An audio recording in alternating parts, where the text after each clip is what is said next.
Ladies and gentlemen, I'm back. We're back. Probably more I'm back in this case because it's just me today.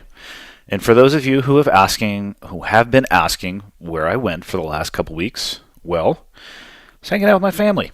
It was the tail end of the year. I am at the mercy of individuals and organizations' schedules for a lot of my year, but when it comes to the tail end of the year, I like to shut it down a little bit. I know I had put a post out saying I was going to do a episode release on actual Christmas week, and I didn't do that because instead I took my sons up to the mountain because we got a ton of powder, and let's be honest, the powder is not going to board itself. So I took some time for myself and for my family, and I'm glad that I did because I feel refreshed, ready to dive into 2019, which I'm going to talk about a little bit because that's one of the questions that came up.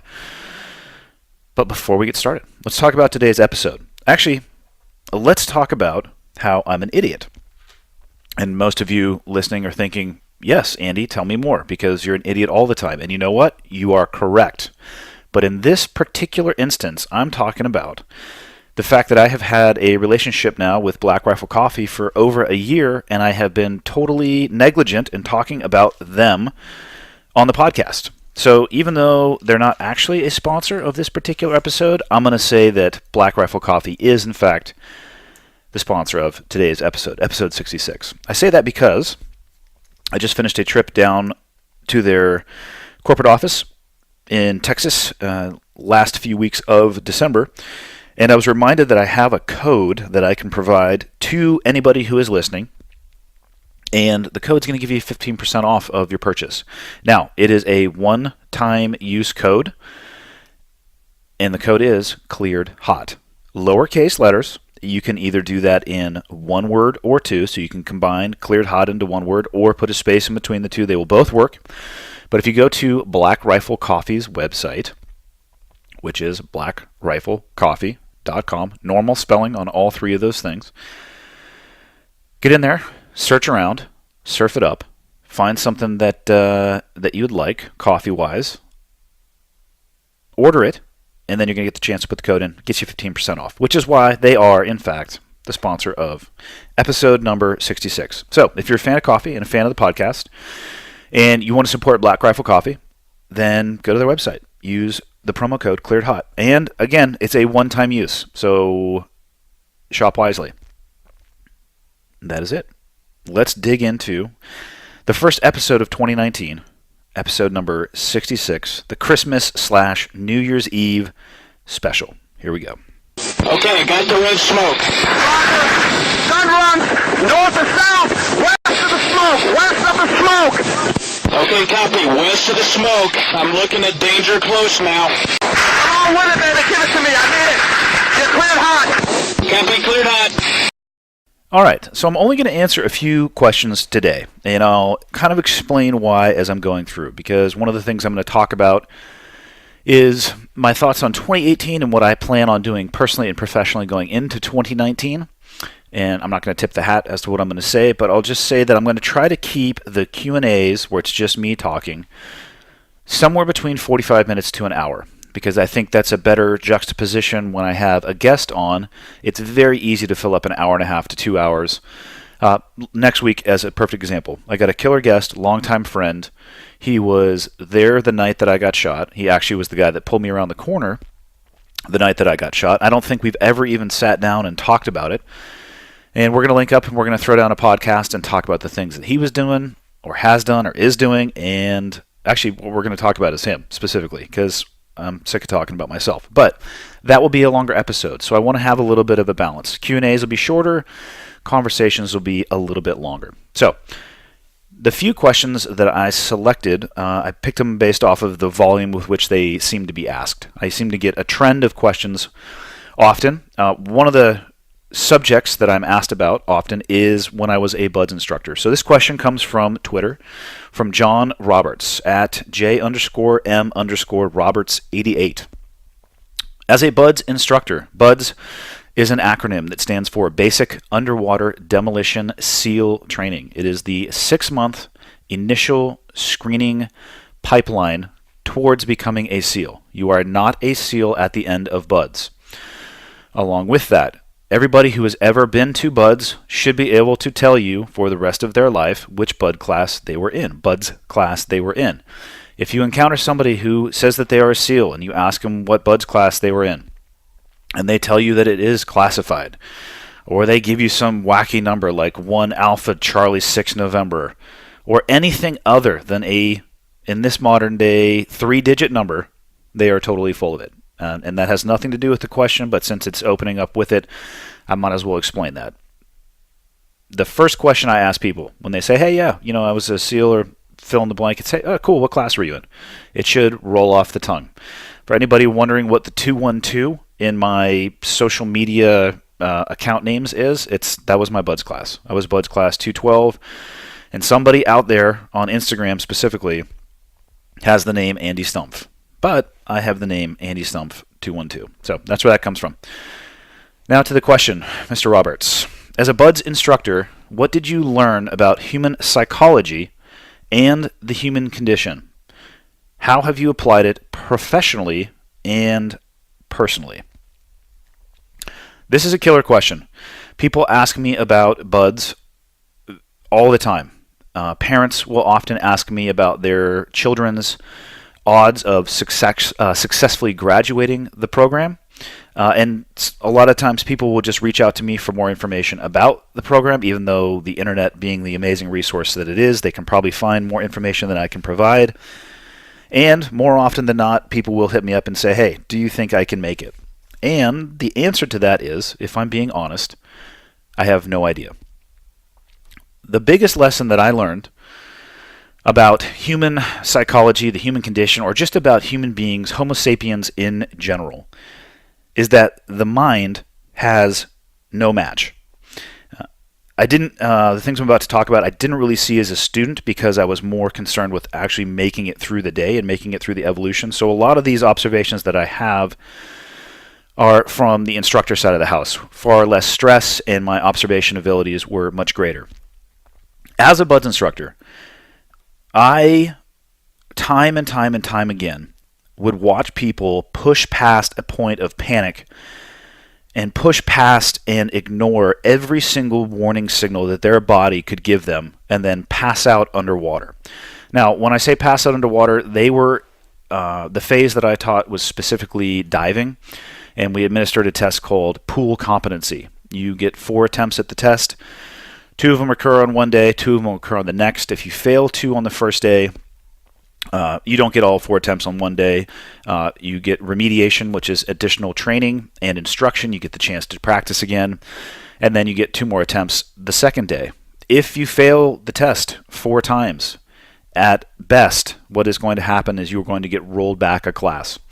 In BUD/S, or at least when I was an instructor there, each student likely has available to them 1 performance role and 1 medical role. So if you're struggling with the obstacle course, if you're struggling with the 4-mile run times or the 2-mile ocean swims, and it gets to a point where you meet the criteria to not graduate that phase, they will likely recycle you and give you additional time to train. If you fall off an obstacle on the obstacle course and you powder your femur, you're more than likely going to get a chance to rehab, retrain, and attempt again. But if you've had a performance role and you come to pool comp and you fail it the 4th time, you are going to get ejected from training, regardless of who you are, because you will only get one or the other. So these students would take it as far as anybody on earth can take it. And for those of you who've never held your breath to the point where you're getting ready to pass out, it's not a comfortable experience. Add on top of that a moderately complex and system-based test that occurs underwater and the scrutiny of a 1-to-1 in student to instructor ratio, where your dreams and aspirations may be hinging on the successful or unsuccessful completion of this test. And you can imagine the environment that I'm in. And I would watch these students, they'd start to panic, they'd start to get the warning signs of running out of available breath hold, the chicken neck that everybody's seen and probably experienced themselves. That in and of itself is not an indication you're getting ready to pass out. When you start having bubbles escape with that chicken neck, you're a few seconds to pass out. This is things that you learn after watching quite a few people pass out underwater. And I would watch these students who had at any time an escape button to that environment. If they wanted the test to end, if they were in too much pain, if they had too much panic, all they needed to do was to extend their right arm out to full extension with the thumb facing into the air, as if you're looking for a ride to hitchhike. The instructor will come down and end the test appropriately, bring you to the surface. You're obviously not going to pass. And occasionally that would happen on the first 3 tests. Now on the 4th test, because of the potential outcomes, what you would see is you would see people take it to a point where they start to panic. You would see them take it to a point where every warning signal in their body is alarming, and you can tell that they're just fighting to hold on. And time after time after time again, I would see people push that point, and instead of listening to those warning signs, they would take it to the point where they would pass out, which in real life would be death because they have weighted gear on them, but an instructor will bring you to the surface. But they would do that because they didn't want to fail. Time and time and time again, when I was an instructor, I would watch people who would obviously be limping for some reason on a 4-mile timed run, and you would send them to the medical department afterwards and come to find out that they are running on a set of broken ankles, or a severe set of stress fractures, or a broken tib fib, or a broken femur. I've seen all of those things and in combination, and a human being still running on them, and I can only imagine the amount of extreme and excruciating pain that they were in. And I've watched people that I would consider from the outside, if I was just to take a snapshot and do the classic cliche judging a book by its cover, I watched some of the fittest, fastest, and most capable students, or ones that I perceived to be, quit because they lost control of their mind and their thoughts, and essentially that boiled down to them becoming either overwhelmed or frustrated, and they live the rest of their life with regret. So the biggest thing that I learned about human psychology, human condition, and just being a human being is that there is no match for your mind. And if you can maintain control of your mind and direct it and stay in control, there's almost nothing that you can't accomplish. And if you're gifted the genetic lottery and are physically capable but choose not to focus on the mental aspect, you're more than likely going to fail. People will say all the time, Buds, it's all mental, which is slightly true. However, it can't be accomplished online, and if you're bound to a wheelchair with no physical capacity, you're also not even going to get a chance at it. So there is a physical condition to it.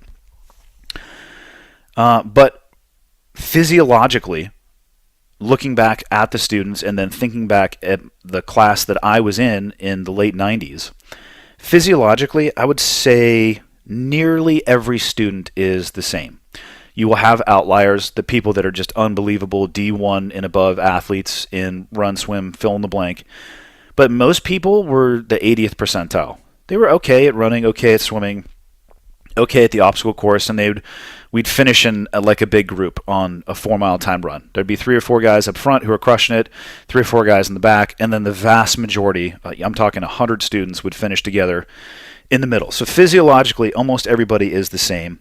Height, weight's going to vary a little bit, but from a cardio, a strength, a stamina, endurance perspective, there wasn't that much difference. So why do some people graduate and others don't? What muscle is failing if largely physiologically we're all the same? And the answer is, again, your mind. Surf torture is a good example of something that is not physically difficult, but a test or a task that is designed to break you down mentally. So when I went through BUD/S, it was called surf torture. When I went back as a BUD/S instructor, it was called surf conditioning, because God forbid we call something torture in the modern day, which it wasn't torture. It was certainly uncomfortable. So it's somewhere in between torture and conditioning. It is a simple exercise. You have an entire class turn to face the ocean. They link arms with the man to their left and right. You're, as an instructor, directing this over a bullhorn with a steaming hot cup of coffee, probably a few feet away from where the ocean is going to touch your boots, because why would you want to get wet? That's ridiculous. The water's cold. So on a bullhorn, you say forward march. You march them out, and usually somewhere to about nipple level on their chest. You tell them to take their seats. So everybody rocks backwards. Their feet come up in the air. And hopefully, if you've mastered your craft, the surf starts breaking on their face. Hopefully the water's going up their nose. General relative uncomfortableness for the student, general entertainment for the instructors. That is the goal at all time as an instructor, is to entertain yourself and your fellow instructors. Wintertime, water's super cold. It doesn't sound that bad. Like if you just finished a run and you were hot, it sounds like something that might cool you down. Well, at 2 o'clock in the morning, when you've been doing this for hours, it's a little bit of a different experience. But it's not physically difficult. You're laying down, the water is breaking over the top of you. Does it hurt? Yes. Is it an injurious hurt? Absolutely not. What it is a dull knife blade being jammed into your brain slowly, and then it's being twisted. What it's doing is it's mentally breaking you down, and what you see as individuals reach a point where they say they can't take it anymore, they jump up from that line of students, they run out of the surf, and they quit. And in that situation, and in every situation in BUD/S where somebody decides to quit, it is not because of a lack of physical ability. It is a lack of ability between their ears. So again, the mind is what has no match. Another lesson that I learned while I was there, and this one I'll say I think is true on both the student side of the house and the instructor side of the house. And I'll say that because there are many things that as a student the instructors do not see. A good example of this would be when you're paddling the boats out in the ocean. The instructors, while you are on land or right there, they are in your face because that's their job, but they will task you. Actually, Hell Week is another good example of this too, where you're paddling very long distances. They will task you from going from one place to another, and then while you're in the ocean with your boat crew. So there are things that the instructors see, and then there are things that only the students see. But when it comes to the human condition, humanity, and the human psyche, one of the things that I left with an understanding of is that the true you, and I'm talking about myself as well, is not the you walking around in everyday life when it's 70 degrees and you have shorts and flip-flops and sunglasses on and everything is going well in your life. The true person you are shows up when the chips are down. The true person that you really are shows up when you're cold, when you're wet, when you're tired, when you're in pain, fill in the blank. And it shows up when nobody else is watching. And that's why I say there's things that the instructor staff sees and the things that the instructor staff does not see. And this is why I would say BUD/S is actually so important. It's an initial screening process that leads to a job that has occasionally very sensitive operations with very little oversight. If you successfully make it through and get to an operational element, you have earned a level of trust, and you are going to be treated in a manner that is commensurate with that trust. So you may be managing millions of dollars worth of equipment, you may be managing live fire evolutions, you may be managing the lives of individuals underneath you, and we have to make sure that you are actually the person that we want in that position. Now, no selection process is perfect. And I've talked about this on the podcast before. There are people that slip through the cracks because they can hide that true behavior of who they are, even in the moments when people are there actively paying attention, trying to ferret out that behavior. Like I've mentioned previously, the honor man of my BUD/S class, BUD/S class 212, Ben Seifert, still in jail for cutting people up with a Spyderco knife or on the East Coast with his wife. I serve with people who were drug dealers, literally setting up drug networks, people who had issues with spousal abuse, child pornography, rapists, additional murderers, fill in the blank. There are weeds in every lawn, regardless of the size, to include the SEAL team. Now, that is not saying that the SEAL team has problems with any of those things that I just mentioned. Those are the vast minority. Statistically, such a vast minority. Unfortunately, oftentimes their actions can paint the majority, and that's not the way that it is. So the selection process for SEAL training is very good, but it's not perfect.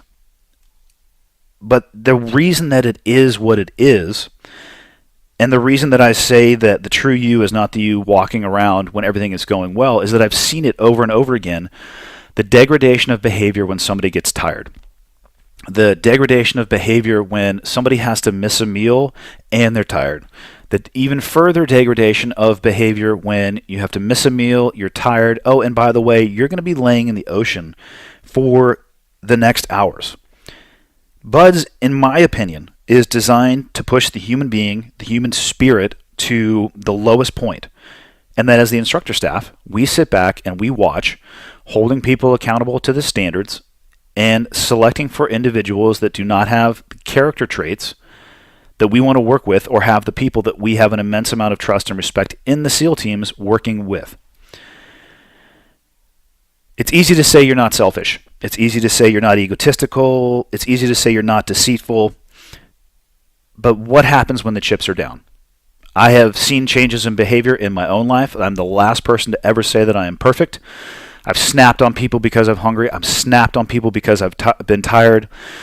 I've been selfish when it comes to, we have limited water supply, and you know what? I drank more than I probably should have. I'm guilty of it, just I think like every other human being is. But for me, it is the anomaly, not the norm.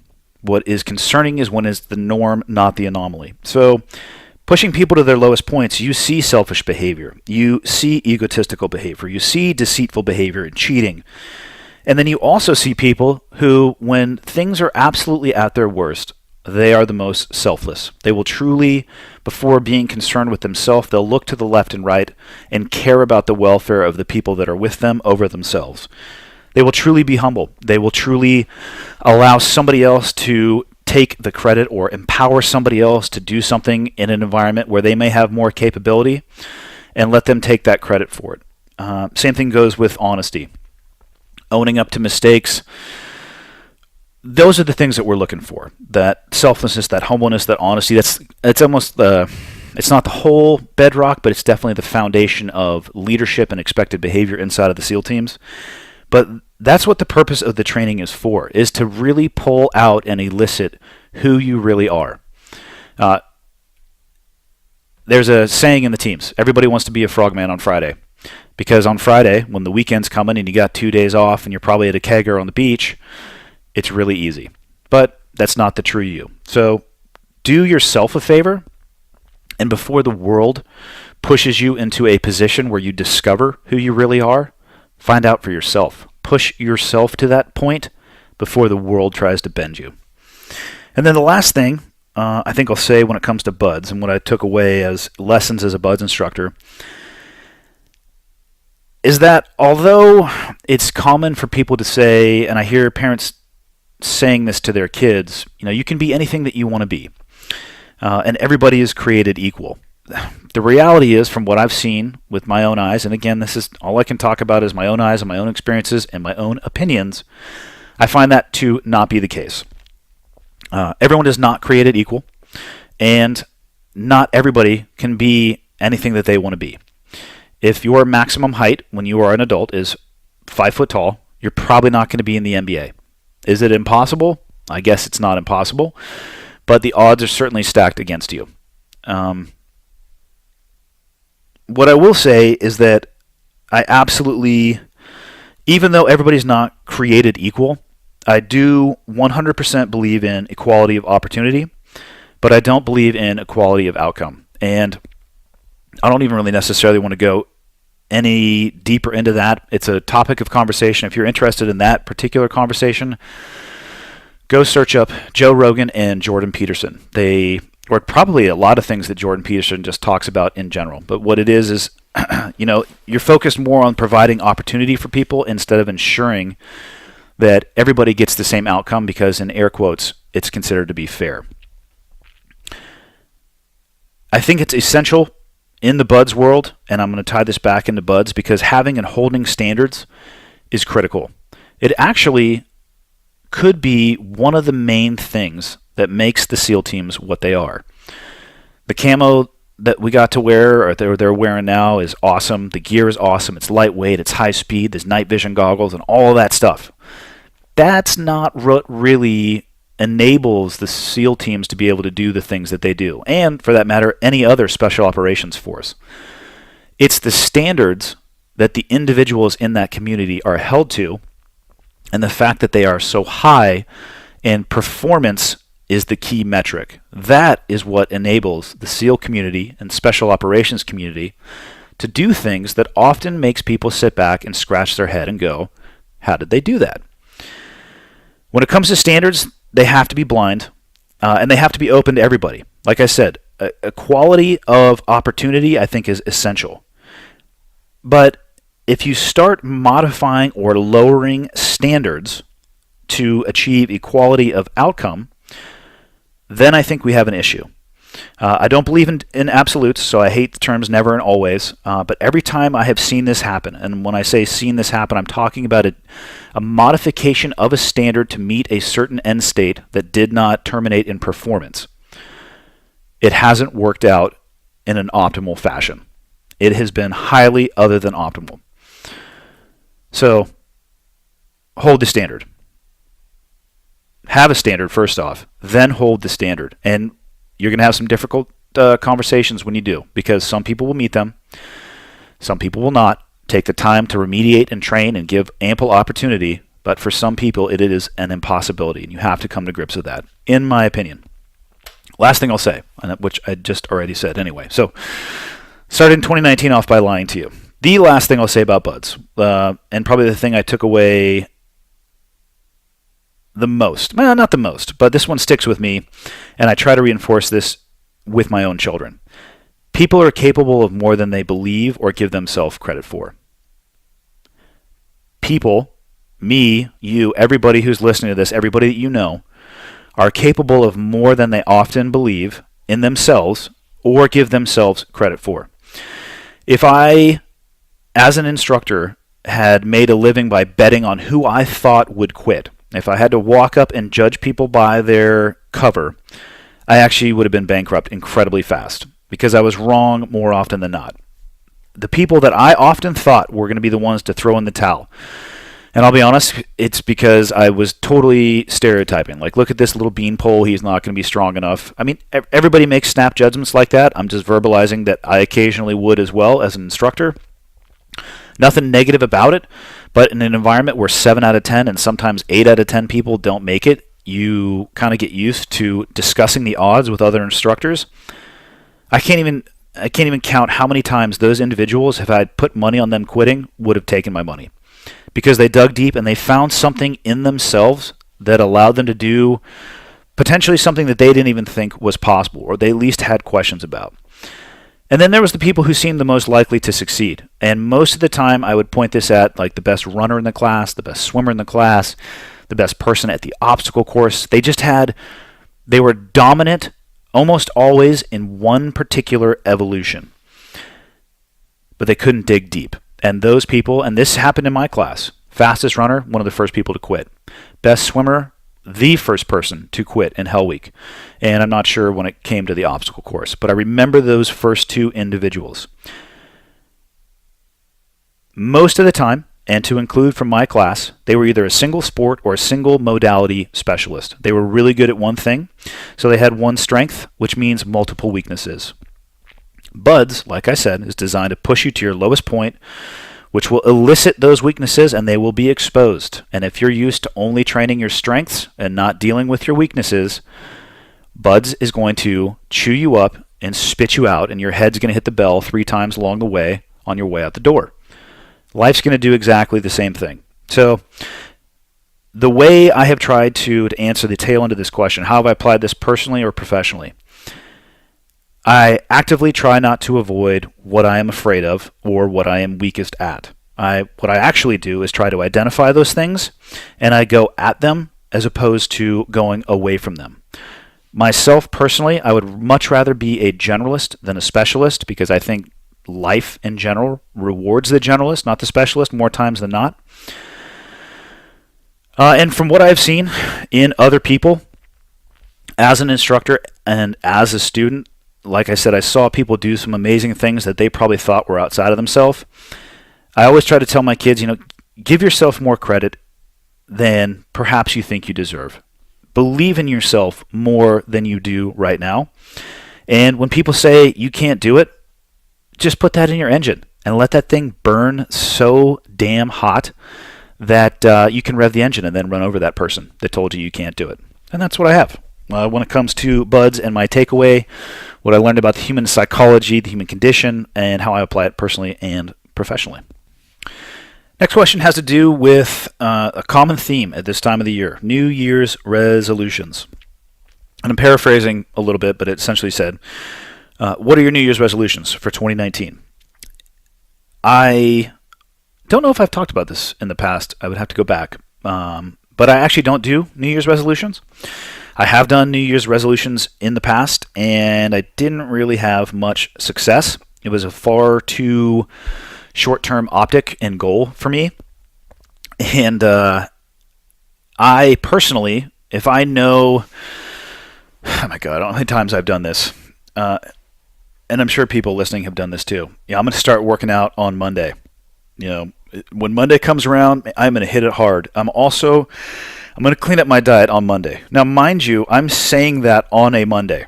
So what I'm doing is giving myself a 7-day noose to tie around my neck.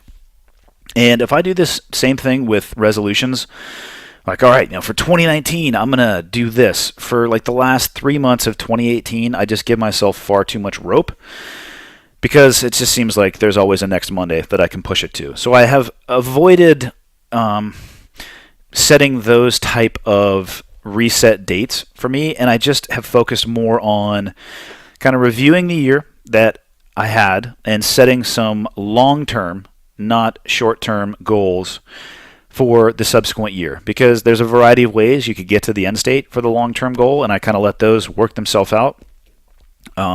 But for me, the priority is to set that big goal for the year, or the macro goal for the year, and then I focus and start digging in on the micro. So my year in review, I mean, I'll go through it with you guys, what it looked like for me, and that seems to be like the term of the day. I know I heard Tim Ferriss and a bunch of people talking about it, so certainly not unique to me. But I break it down into two categories. I have personal and professional, and I kind of think about the worst thing that happened in my year, the best thing that happened in my year on both of those. Personally, for me, the worst thing that occurred to me in 2018 was the loss of a very close friend. His name was Alex Sonnenberg, and he died wingsuit base jumping in France, which is an activity that I had shared an immense amount of time with him doing. I was actually there for his first few base jumps. I was there for his first cliff jump in Italy without a wingsuit. I was there when he first put a wingsuit on. He's the exact same size as me, so I used to send him my old wingsuits. And I don't want to say because it would be up for him to say, I don't want to say that I mentored him in the sport, but we certainly spent a lot of time together. And his loss was, it was tragic. He died in June of 2018, and I happened to be in essentially the backcountry here in Montana with my family. We were doing like a 3-day weekend off the grid, and as soon as I got into cell phone coverage, my phone just started exploding. And before I even called anybody back or really even read any of the text messages, I was able to determine just by the people that were reaching out to me, we really only had one mutual connection in common, and I knew what had happened before I swiped to open my phone, and then, the reality kind of came crashing in on me, and I called and confirmed with an old friend who was a mutual friend of both of us, and it was what it was. It was the worst for me because still I'm questioning my future. I don't know if I'd call it soul searching, questioning my future, or more maybe reevaluating my personal why as to when it comes to wingsuit base jumping. Shortly after Alex died, my wife for the first time verbalized to me that she would like me to reconsider that behavior, which I take very seriously, and we've had conversations since then where she has expressed that if I want to continue, it's not something she's going to put her foot down on. But the fact that she did verbalize it, and where I am in my life, and the potential that I have to lose versus the reward that I have to gain, it's something that I've been really thinking about heavily, and it's been weighing on me since his death. And I still don't know where I sit on that. Skydiving for me is a no-brainer. That one, as far as the risk versus reward, is skewed so far to the reward that that's a no-brainer, but we'll see how it goes. TBD, to be determined on whether or not I'll continue wingsuit base jumping. Now, on the good side of the house, the best side of the house personally, I had my first full year in Montana. So, not just me, but my family. We crossed the border July 1st of 17, so I had half of a year. And then this year, we got the whole thing. So we got to experience 4 full seasons. The family is healthy, and they're flourishing. And, I mean, what more could I really ask for? And then the last thing I'll say, for me personally, one of the best things that I did in 2018 is I started jiu-jitsu. Jiu-jitsu.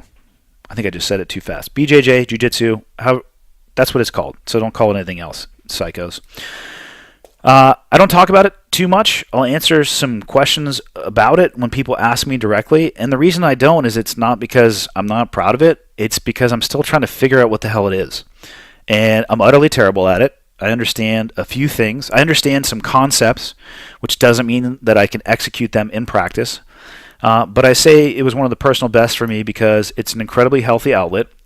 It's challenging. It has real-world impact, and I suck at it, which for me drives me to want to improve at something that has a healthy outlet. It's challenging and real-world impact. So it's like this self-licking ice cream cone of good things. So that was by far one of the best things personally that I did for myself this year.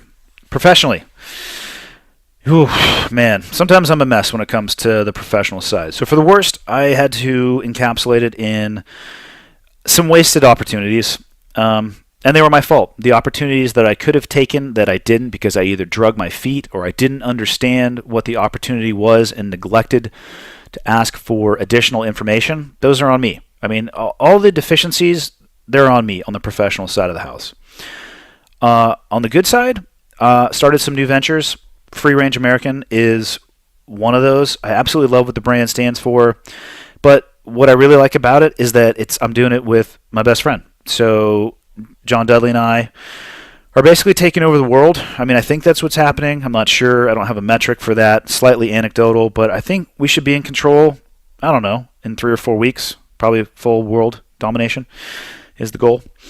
But it's been cool to do something that blends personal and professional. I've had bad experiences with that. This is not the case. The podcast, I'm going to put that in the pro side of the house for 2018. I started like mid-2017, no idea where I was going to go with it. 2018, I developed a better understanding, became more comfortable with it. And then for 2019, I have a better idea of what I want to do with it, and I think perhaps a better idea of what type of voice or outlet that I would like to use it for. So hopefully that will come to shape, and I can tell that story a little bit more going into 2019. And then, of course, on a professional level, we moved to a new state and to a new city, and I was able to provide for my family in this new location. And if I had to, I'd sell my freaking blood to make sure we could stay here because Montana's awesome, but you shouldn't move here because the traffic is terrible and it's really smoggy and the population's really high. So obviously that's a joke. It's the most amazing place on earth. You should come check it out. And goals for 2019. So I said I talk about macro goals. The macro goal for me, I can encapsulate in one word because this goes back to the wasted opportunity on the professional side of the house. Efficiency. I need to do a better job of streamlining the things that I do. I know that I have wasted time in a lot of areas, and I know I'm wasting time in some areas that have almost no value to me, and I need to clean that up because I don't want to become stagnant. And in my opinion, on a professional side of the house, if you become stagnant, that is one step away from the trapdoor. I have no desire of being some incredibly wealthy individual. To me, wealth has nothing to do with money and everything to do with how healthy your family is and them being able to live the way that they want to, which obviously requires money. I just choose to focus on the family aspect of that as opposed to the financial, even though they are intrinsically tied. So I like what I do. I like the things that I do, but I know I can do them better. So that's my macro, be more efficient. And then some of the micro things that I've been thinking about, I already mentioned one, be more selective with what I agree to do and participate in. Simplify any areas that have excess complexity. A good example of this is I'm looking at right now rebuilding the Cleared Hot podcast website, because as it sits today, when I upload, Libsyn is the host of the podcast, which is the repository of the actual raw file. And then the RSS feed, which I still have absolutely no idea what that is, spits it out to all these other entities that kind of sniff up the information and then they post it. But I manually have to go in and do a few of these things, and it's not uncommon that I will forget to do it or I'll do it late. And that's a classic example of how I'm not being efficient with my time. So I'm going to rebuild it until it is a one-button click and it uploads to everything, because that will be a better experience for me and hopefully a better user experience for those of you who are being gracious with your time and choosing to listen to the podcast. On the efficiency side of the house, this ties in with being more selective. I need to value my time more. So instead of saying yes to the vast majority of things, I need to be selective. And this one is true of more than just business side of the house. This works for exercise. This is for business. This actually kind of works for food. Volume isn't always the answer. Putting your nose to the grindstone harder may not get you the end state you want. It may just grind your nose off. So I'm not looking for volume. I'm looking for quality. And that's all bracketed under my micro goal of efficiency for 2019. Last question for today. This one, when I put the message out on Twitter about questions over the holiday period, this one I would say came up more than any of the other ones, and it was, what are my thoughts on General Mattis departing as the Secretary of Defense? My answer is I don't know where I'd land, actually, on this particular topic. General Mattis is a well-respected, educated, experienced soldier. It would be a completely true statement to say that he has lived a full life in a profession of arms. He understands it from a boots-on-the-ground level to a tactical, an operational, and a strategic level. All three levels of war. He has an understanding and has navigated all three of those tiers. So the dude knows what he's talking about in that environment. But that doesn't answer the question, because the question is, what are my thoughts? And essentially what somebody is asking is, do I think it's a good thing or a bad thing that he left? I don't know where I land on this, because if I look at an individual or somebody in a leadership position, if he had moral and character or philosophical disagreements with his boss, and he wasn't able to execute his vision, well, it's probably a good thing that he left, because perhaps he could find a different way to impact those arenas. If he was failing at his roles and responsibilities or the duties of the job, well, yeah, it's probably a good thing that he left, because they could bring somebody else in that could be more capable or competent. But I don't know if that's the case. If he was the bridge between experience, understanding, temperament, and sanity, then that's probably a bad thing that he left. If he was filling that gap and creating the Band-Aid for those things, that's probably a bad thing. If he was being replaced or is going to be replaced by a yes man, then yeah, that's probably a bad thing too. But I think it's too soon to say, and I really don't know enough about the details to say either way. But what I can say is that changes in leadership, they don't necessarily scare me. And I butted up against this in the presidential election of this last cycle, when it was the last two candidates were Hillary Clinton and Donald Trump. And people were saying, if Donald Trump becomes president, we're not going to survive 30 days. Then that became 60, 90, fill in the blank. The world was going to explode. He's going to blow everybody up. The world, everything was going to come to an end, and it was going to be relatively rapid. And here we are, 2 years later. And I'm not going to make a value judgment as to which direction our country is going, but what I will say is the country still exists. Changes in leadership don't scare me, because there's mechanisms in place to ensure checks and balances, even inside of the military. So inside of the military, on average, you're on a 24-month rotation if you're at a conventional team. This is Naval Special Warfare specifically. At least when I was in, this might have changed. But essentially, it was a 24-month rotation. And in that, you would do a workup period, you would do a schooling period, a workup period, a deployment period, and then most of the team, well, I should take that back, not most of the team, the leadership roles in the team would vaporize and become refilled. So the key positions would refresh every single rotation, and that starts at the top, right? The commanding officer, the CO, the XO, which is the executive officer, the number 2, the operations officer, the number 3, the command master chief, which is the senior enlisted personnel who work side by side with the commanding officer, your troop commanders, which are they're not necessarily the maneuver element commander, they're the commanders of multiple maneuver elements, and then the platoon commanders. Each one of those billets that I just talked about refreshes every 24 months. Sometimes people from one tier underneath that would step up into that role, but at least from the CO, XO, Ops, and CMC, and troop commander doesn't really apply. So CO, XO, Ops, CMC, those are going to come from a completely new area. So your established, entrenched leadership is gone every 24 months. Some of those leaders were better than others. Some of those were way worse. I can't think of a single instance in 17 years where all of those people agreed or shared identical beliefs or work ethic or morals or even leadership styles. And in my opinion, that's a strength, not a weakness. I think the fact that there was diversity in the approaches and the beliefs and the morals, I think that's a strength. And like I said, let's say somebody rolled in there and they just couldn't work well with the team. Well, we had the ability to get rid of them and a new body would come in. Or they might be able to nurse it to that 24-month time period and then they're going to get ejected along with everybody else and the team is going to rebuild itself. I think the worst environment that could happen would be the team stays together for 48 months or 72 or 96. That to me would have been the lack of check and balances because people would have been able to root their fingers in and then almost they would have been impossible to remove, which is exactly how I feel about most politicians. I stay out of the political arena. I don't comment on it often. But what I will say is that I have an inherent distrust for career politicians, people who make themselves or work themselves into a position of perceived irreplaceability in a political environment.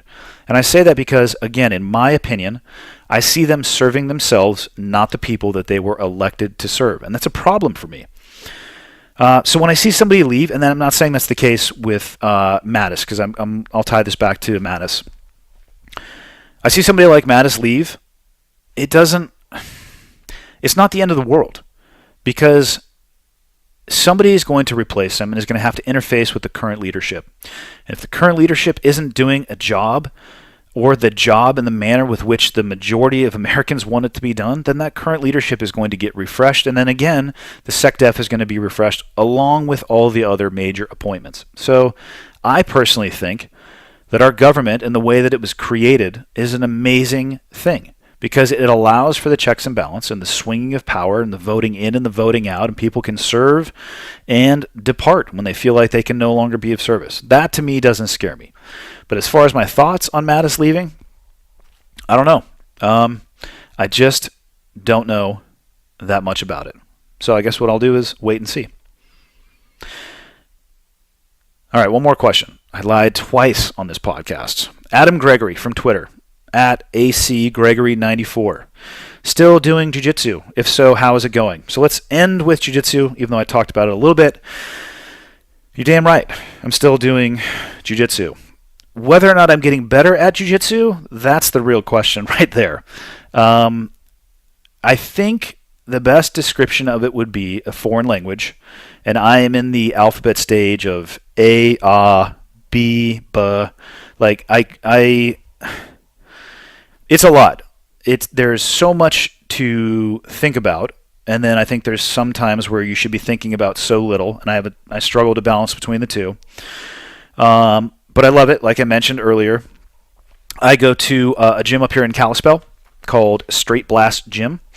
They are a member, or not, how about that? They're an affiliate of, a member of Straight Blast Gym International, which is a killer organization. I've actually commented many times to the buddy of mine who, in all honesty, drugged me in there to get started, how fortunate we are in a valley that has just over 20,000 people, that there's 3 of these SBG gyms within a 20-minute drive. So it's unbelievable, the resource that is here. But my overall thoughts on jiu-jitsu, I'm definitely still doing it. I'm definitely going to continue to still do it. It to me seems, I don't want to say death by 1,000 paper cuts, even though that's kind of what it feels like when you're rolling, because things get incrementally and progressively worse. So how is it going? To answer your question, how it's going good, because I'm still going, and I think that's all that matters. Regardless if people would say I'm doing well or people would say that I suck, it doesn't matter. It's not going to change the fact that I'm still going to go, because my journey through jiu-jitsu is going to be different than anybody else's journey. But if you're going to go and do something that's challenging for you, that you suck at and you want to get better at, I'm going to root for you, regardless of who you are. So, yep, still doing it. It's going. It's going. That's the answer. Neither good nor bad. It is just G-O-I-N-G, going. And that's it for today. Next week is going to be an interview with an awesome dude who has an awesome company and an awesome story. So until then, that's it. See you. Thanks, everybody, for supporting the podcast. I really appreciate everybody who has reached out to me via email or the contact buttons on the website. If you got this far in the episode, you obviously listened to me talking about redoing the website, which is something I'm going to hope to have done within about a month. And in doing so, I'm also going to just kind of update and refresh some of the T-shirts. I don't know what you call merchandise, I guess. I don't know. Swag. And actually, I'm going to do much along the lines of my professional goals, efficiency. I want to keep it simple. I just want some simple T-shirts that just say cleared hot on them. I'll keep the Be the Example T-shirts in case that statement resonates with people. It's something I tell my kids every single day when I drop them off at school. And probably just like a lightweight zip hoodie sweatshirt is what I'm working on as well. And then that's about it. Stickers or, all the other stuff that I have in there. But I'm hoping to improve the experience for the people who are taking the time, which I value, to support and listen to the podcast. So I'll update you guys and gals when that's actually done. I'd say within 30 days. What else? Free Range American is still kicking ass. If you want to support a brand that's about motivating people to get off their ass and go do awesome shit, that is certainly a brand for you. freerangeamerican.us. And lastly, if you have not written a review on iTunes, I don't even know who you are anymore. Go on there and click 1 star and say, hey, you suck. And I'll be like, okay, cool. Like, voice your opinion. Good, bad, ugly, indifferent. I'm not going to take anything personal. I'll make changes as I can. If there's something that I can improve, I will improve it. And if it's out of my control, like the sound of my voice, then you're kind of screwed. But that is it. Thank you for the support. Write a review. If you didn't write a review or you did, tell somebody about it. And that's about all I got.